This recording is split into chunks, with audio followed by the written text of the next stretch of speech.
These days, you can't imagine having out-of-town visitors come here and not take them down to the riverfront. You know what? It wasn't always the case there. Check out this aerial video we shot during the construction of the aquarium 20 years ago. Doesn't look the same, does it? No. It's one big construction site and a bunch of abandoned property. The aquarium was built to change all that, of course. Listen to what business leaders in the first restaurant order to invest in the district had to say back in 1992. Well, there's no question that what you're doing is sort of plunking a stone in the pond here at Ross's Landing, and the hope is that it's going to ripple out not just around the southern end of town, but all the way from here to Miller Plaza and beyond. The ripple has spread across the street, where Maggie Moses and her daughters have opened 212 Market, a restaurant with a light and casual atmosphere.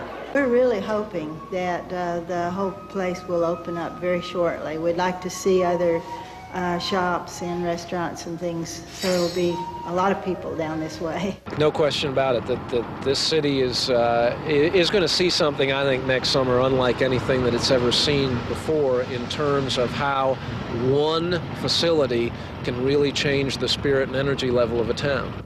And man, did it. You know, pre-aquarium, it was hard to even get to the river on either side in Chattanooga. But as the building went up, there were some big plans all around it. Tonight, we go back to a report about 1991 about the future of Chattanooga's riverfront and see how much of it came true.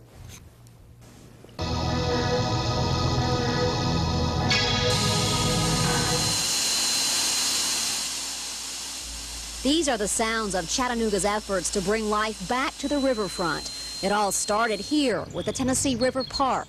Some say it's the area's most popular park. The River Walk will eventually lead all the way to the aquarium. The idea was first tested 8 years ago in a master plan study. River City President Bill Sutter says that study opened Chattanooga's eyes to the river's potential. But I think that study refocused our elected officials, our civic leaders, our business leaders' attention that that any city in the world would kill to have this river running through it. And we literally had done very little, if anything, with it. But a few have taken advantage of the river for years. The Riviera Villa condominiums have been here since the early 70s. The 6-year-old Heritage Landing is building 100 new condos. They'll be finished a year after the aquarium opens.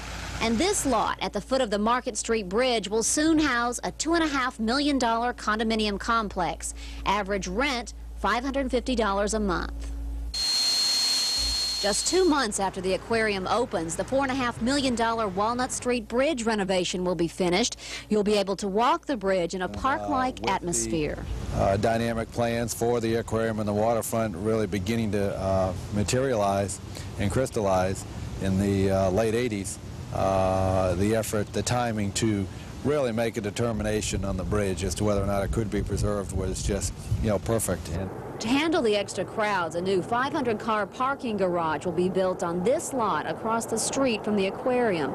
And right next door, in the old trolley barns, a restaurant called the Spaghetti Warehouse is going in, along with upscale retail shops. It's all part of a development push along the river that's expected to total more than $450 million over the next 20 years. Obviously, this is the place Chattanooga began 150 some odd years ago. So it has a magic about it that we believe people will buy into, will invest in, and will come back to. Lisa Douglas, News Center 12. Did you hear that prediction? $450 million over the next 20 years? Well, now 20 years later, it kind of makes you wonder, what's next? Now, tomorrow, we're going to continue our look back at the anniversary with a fishing trip aquarium style.